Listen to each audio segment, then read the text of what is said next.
A borboleta monarca é das borboletas americanas mais conhecidas.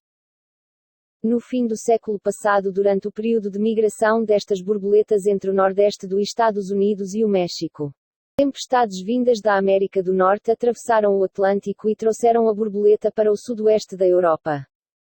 As borboletas monarca depositam os ovos preferencialmente em plantas tóxicas e algumas dessas plantas são cultivadas nos nossos jardins na Europa.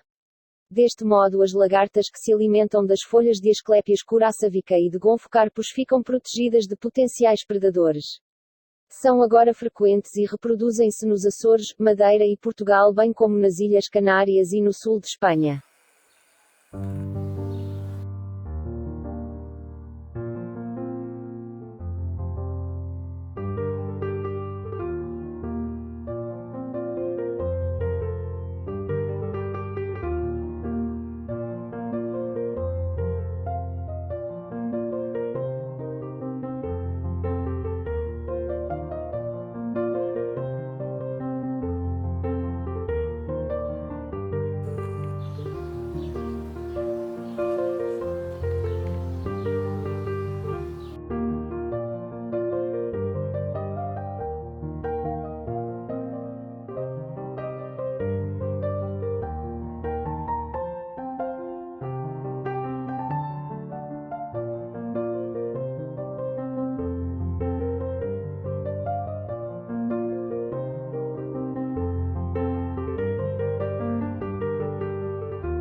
Este vídeo foi realizado no Algarve, onde curiosamente a borboleta todos os dias se vem alimentar na planta que serve de alimento às suas lagartas.